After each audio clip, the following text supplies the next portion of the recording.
My name is Sarah. I am 32 years old, and I am standing in the freezing, dimly lit kitchen of my childhood home, staring down into a rusty metal trash can. I had abandoned my lonely dad for 5 years, convinced he was a bitter, unfeeling man who did not need anyone in his life, especially not his only daughter.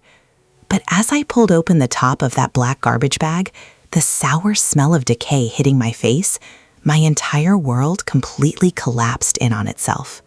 I saw 3 specific things discarded among the dried coffee grounds and empty soup cans. My hands started shaking so violently that I had to grip the edge of the counter, and a cold sweat broke out on my neck. The silence of the empty house suddenly felt absolutely deafening, pressing against my eardrums as the horrifying truth of his isolation washed over me. I dropped to my knees on the cracked linoleum floor, clutching the dirty rim of the bin, because what I found in there proved that everything I believed for half a decade was a lie, and the reality was a nightmare I could never undo. Before I explain to you exactly what those 3 items were and how they permanently shattered my reality, I want to take a brief moment to ask you something. What city or state are you listening to this story from? I always love knowing how far my experiences are traveling and where you all are right now. So please, let me know in the comments. To make you truly understand the sheer gravity of that moment on the kitchen floor, I need to take you back to where this heavy burden began, exactly 5 years ago, when the warm, loving foundation of my family was completely and utterly destroyed. It all started when my mother passed away after a long battle with illness. She was the absolute glue of our family, the vibrant light that kept everything warm and connected. When she died, I felt like a massive part of my soul was ripped out. But my father, Arthur, a man who is now 68 years old, reacted in a way I simply could not comprehend. Instead of breaking down, instead of holding me and crying with me, he turned into a wall of solid ice. At her funeral, he did not shed a single tear. He stood there in his dark suit, his face completely blank, staring straight ahead as if he were attending a business meeting rather than burying the love of his life. I was drowning in grief, desperately needing my father to show some vulnerability, but he offered me absolutely nothing. In the weeks that followed her funeral, his emotional distance only grew wider and colder. I would go over to his house, the house I grew up in, and try to talk about her. I would bring out old photo albums, hoping to spark some shared mourning, but he would just close the books and walk out of the room. He started boxing up her things almost immediately, stripping the house of any trace that she had ever existed. To my grieving mind, this was the ultimate betrayal. I convinced myself that he had never truly loved her, that he was entirely heartless. The resentment inside me began to boil over, transforming my deep sorrow into a blinding, toxic anger. I did not understand that people process grief differently. I only saw a man who was erasing my mother from history, as if she meant nothing. The breaking point happened on what would have been my parents' 40th wedding anniversary. I bought a beautiful bouquet of my mother's favorite yellow roses and went to his house, expecting him to be at least a little melancholy. Instead, I found him sitting in his recliner, watching a baseball game with the volume turned all the way up, eating a frozen TV dinner. The yellow roses in my hand felt like a stupid joke. I snapped. I screamed at him, calling him a cold, unfeeling monster.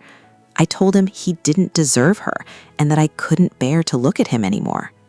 He just sat there, staring at the television, his jaw clenched, refusing to look me in the eye. That silence was the final nail in the coffin. I threw the flowers in the trash, walked out the front door, and swore I would never speak to him again. Over those 5 years, I built a massive wall around my heart whenever I thought of him. I moved on with my life, throwing myself entirely into my career and my marriage. My husband, Mark, a deeply empathetic man who is 34 years old, tried constantly to bridge the gap between us.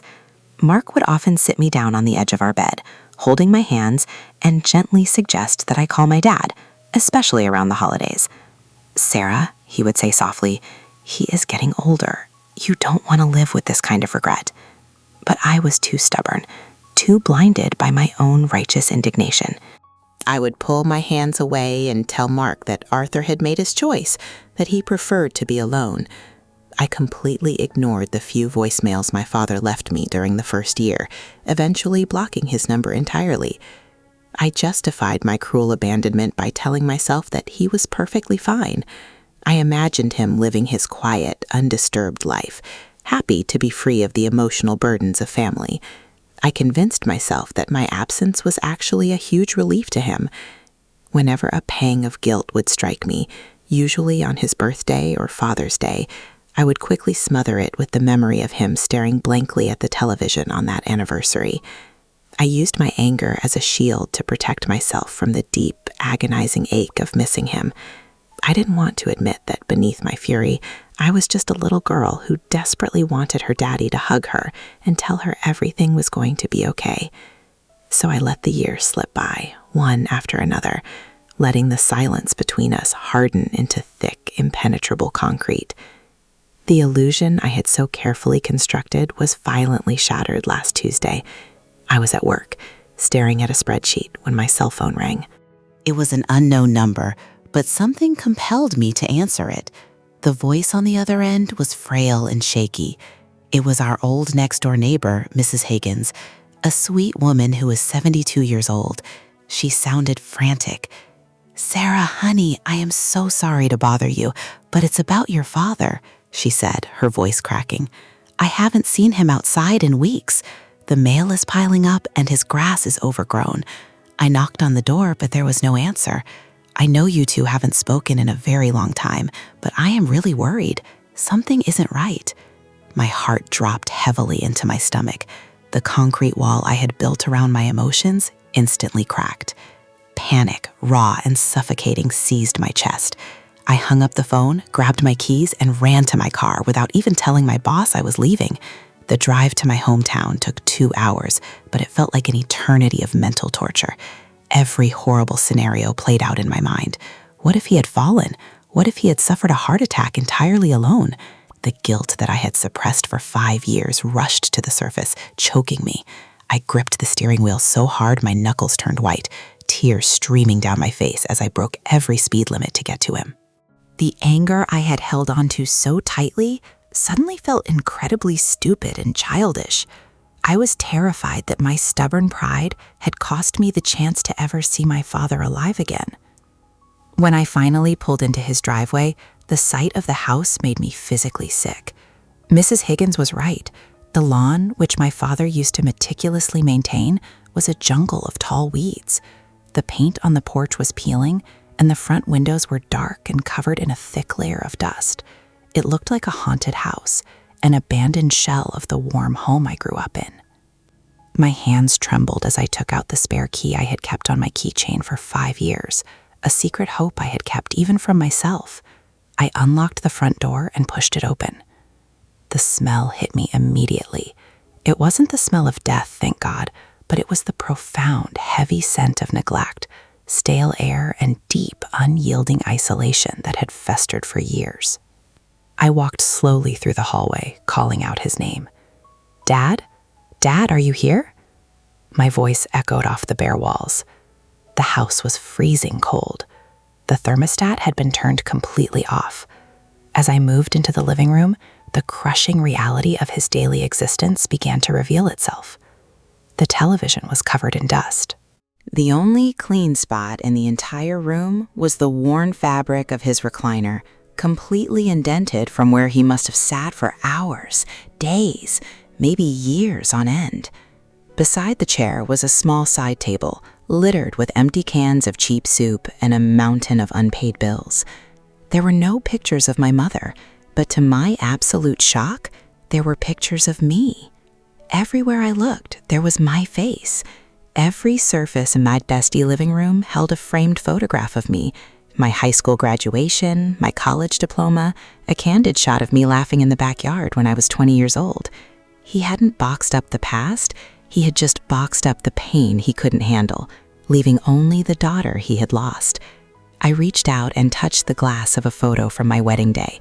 The glass was perfectly clean, completely free of dust, as if he had been picking it up and wiping it clean every single day. A heavy sob ripped through my throat.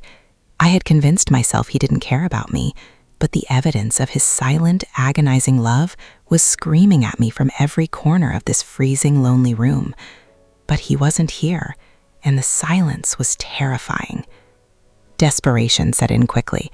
I ran up the stairs, checking his bedroom and the bathroom, but they were empty. The bed was unmade, the sheets yellowed and stiff. I ran back downstairs and into the kitchen, praying I would find some clue, a note, anything that would tell me where he had gone. The kitchen was in even worse shape than the living room.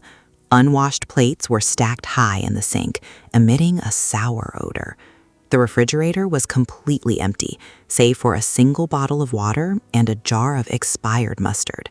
It was the kitchen of a man who had completely given up on the basic act of living. And that is when I noticed the tall metal trash can in the corner of the room, overflowing with large black garbage bags. Something invisible drew me to that trash can. Maybe it was the fact that a small piece of familiar paper was sticking out from under the lid, or maybe it was just raw intuition guiding me. I walked over to it, my legs feeling like they were made of heavy lead. I took a deep breath, fighting the nauseating smell of rotting food, and lifted the lid. I pulled open the top of the black plastic bag. I expected to find just regular household waste, but what I saw resting right on top of the pile made my breath catch in my throat. This is the exact moment I told you about at the beginning. This is the moment everything I believed about the last 5 years crumbled into absolute dust. The first item I pulled from the trash was a thick, rubber-banded stack of envelopes. They were all addressed to me, at the apartment I lived in before I bought my house with Mark. I slid the rubber band off, my fingers trembling so badly I dropped a few on the floor. I opened the top letter. It was dated just 3 weeks after our terrible fight. The handwriting, usually so strong and precise, was shaky and stained with dried, blurred spots of ink. It was a letter of sincere apology. He wrote about how my mother's death had broken him so profoundly that he physically could not speak, how the grief felt like a heavy stone crushing his chest, and how his silence wasn't a lack of love, but a complete mental paralysis. He wrote that he was deeply sorry he couldn't be the strong father I needed. I flipped frantically through the other envelopes. There were dozens of them. Letters for my birthdays, letters for Thanksgiving, letters just to tell me he saw a yellow bird in the yard and thought of me. He had written to me constantly over the first 2 years of our estrangement, but he never mailed a single one. He never mailed them because, as he wrote in one of the margins, he felt he didn't deserve my forgiveness. He believed my life was better and brighter without his dark, depressing presence dragging me down. He had absorbed my cruel words from that anniversary day and accepted them as absolute truth. I clutched the letters to my chest, letting out a guttural cry of pure anguish. I reached back into the trash can, my vision blurred with heavy tears. The second item I pulled out was a large, spiral-bound wall calendar from the current year. I flipped through the months. Every single day was crossed out with a heavy black marker, almost violently. But when I reached the month of October, this current month, my heart stopped completely.